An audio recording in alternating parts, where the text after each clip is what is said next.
أعوذ بالله من الشيطان الرجيم بسم الله الرحمن الرحيم السلام علیکم ورحمۃ اللہ وبرکاتہ۔ آج ہم انشاءاللہ سورہ بقرہ کی آیت نمبر 91 اور 92 کا ترجمہ اور تفسیر کریں گے۔ وَإِذَا قِيلَ لَهُمْ آمِنُوا بِمَا أَنزَلَ اللَّهُ قَالُوا نُؤْمِنُ بِمَا أُنزِلَ عَلَيْنَا وَيَكْفُرُونَ بِمَا وَرَاءَهُ وَهُوَ الْحَقُّ مُصَدِّقًا لِمَا مَعَهُمْ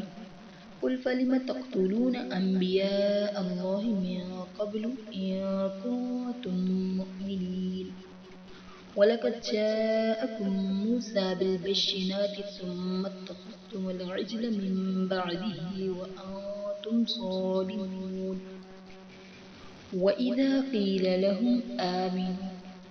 اور جب ان سے کہا جاتا ہے کہ تم ایمان لاؤ، بما انزل اللہ، اس پر جو اللہ نے نازل کیا، قالوا نؤمن بما انزل علینا، تو کہتے ہیں ہم اس پر ایمان لاتے ہیں جو ہم پر نازل کیا گیا،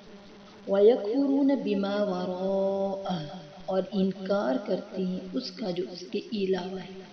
وَهُوَ الْحَقُّ مُصَدِّقًا لِمَا مَعَهُمْ، حالانکہ وہ حق ہے، سچ ہے، اس کی تصدیق کرنے والا جو ان کے پاس ہے۔ قُلْ فَلِمَ تَقْتُلُونَ، آپ کہہ دیں سو کیوں تم قتل کرتے رہے انبیاء اللہ، اللہ کے نبیوں کو اس سے پہلے، اِن کُنتُم مُؤْمِنِین، اگر تم مومن ہو، اگر تم ایمان والے ہو تو اس سے پہلے انبیاء کو قتل کیوں کرتے آئے ہو۔ وَلَقَدْ جَاءَكُمْ مُوسَىٰ بِالْبَيِّنَاتِ،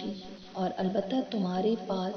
موسیٰ علیہ السلام کھلی نشانیوں کے ساتھ آئے، ثُمَّ اتَّخَذْتُمُ الْعِجْلَ مِن بَعْدِهِ، پھر تم نے اس کے بعد بچڑے کو معبود بنا لیا، وَأَنْتُمْ ظَالِمُونَ، اس حال میں کہ تم ظالم ہو۔ آیات مبارکہ میں بتایا جا رہا ہے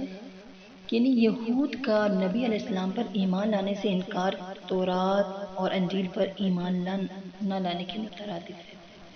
یعنی جب ان سے قرآن پر اور نبی آخر الزمان صلی اللہ علیہ وسلم پر ایمان لانے کو کہا جاتا تو کہہ دیتے کہ ہمیں تورات اور انجیل پر ایمان رکھنا کافی ہے۔ تو اللہ تعالیٰ فرماتے ہیں کہ اس میں بھی جھوٹے ہیں۔ قرآن تو ان کتابوں کی تصدیق کرنے والا ہے اور خود ان کتابوں میں بھی حضور صلی اللہ علیہ وسلم کی تصدیق موجود ہے، جیسے فرمایا الذین آتیناہم الکتاب یعرفونہ کما یعرفون ابناءہم، سورہ بقرہ آیت نمبر 46۔ یعنی اہل کتاب آپ کو اس طرح جانتے ہیں جس طرح کوئی اپنی اولاد کو پہچانتا ہے۔ بس آپ صلی اللہ علیہ وسلم کے انکار سے تورات انجیل پر بھی ایمان نہ رہا۔ تو اس بحث کو قائم کر کے اب دوسری طرح حجت قائم کی جاتی ہے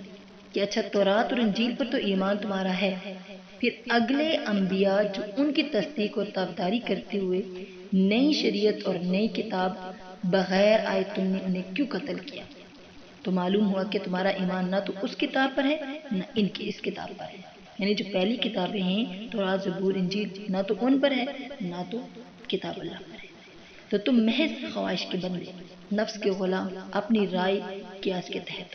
پھر فرمایا اچھا موسیٰ علیہ السلام سے تو تم نے بڑے معجزات دیکھے، طوفان، ٹڈیاں، جوئیں، مینڈک، خون وغیرہ ان کی بددعا سے بطور معجزے کے ظاہر ہوئے، لکڑی کا سانپ بننا، ہاتھ کا روشن چاند کی طرح بن جانا، دریا کو چیر دینا اور پانی کو پتھر کی طرح بنا دینا، بادلوں کا سایہ کرنا، من اور سلوہ اتارنا، پتھر سے نہریں جاری کرنا وغیرہ وغیرہ، تمام بڑے بڑے معجزات جو ان کی نبوت کی اور خدا کی توحید کی روشن دلیل تھی، سب کچھ اپنی آنکھوں سے دیکھے۔ لیکن ادھر موسیٰ علیہ السلام طور پہاڑ پر گئے، ادھر تم نے بچہ کو معبود بنا لیا، یعنی اپنا خدا بنا لیا، اس کی عبادت کرنے لگ گئے۔ اب بتاؤ کہ تورات پر اور خود حضرت عیسیٰ علیہ السلام پر تمہارا ایمان کہاں رہا؟ کیا یہ بدکاریاں تمہیں ظالم کہلوانے والی نہیں؟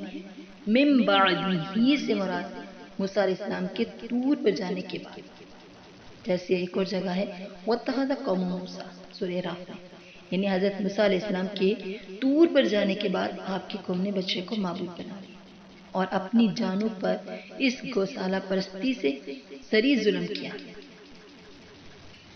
جس کا احساس بعد میں خود انہیں بھی ہوا، جیسے کہ فرمایا وَلَمَّا سُقِطَ فِي أَيْدِيهِمْ، یعنی جب انہیں ہوش آیا تو وہ شرمندہ ہو گئے اور اپنی گمراہی کو محسوس کرنے لگے، تو اس وقت کہا کہ خدایا اگر تو ہم پر رحم نہ کرے گا، ہماری خطا نہ بخشے گا تو ہم زیاکار ہو جائیں گے۔ تو اللہ سے دعا ہے کہ اللہ پاک ہمیں بن دیکھے اپنی کتابوں پر ایمان لانے کی، اپنے انبیاء پر ایمان لانے کی توفیق عطا فرمائے، اور جو کچھ آپ نے سنا اور جو میں نے بتایا ہم سب کو اپنی زندگی میں لانے کی توفیق عطا فرمائے۔ آمین ثم آمین۔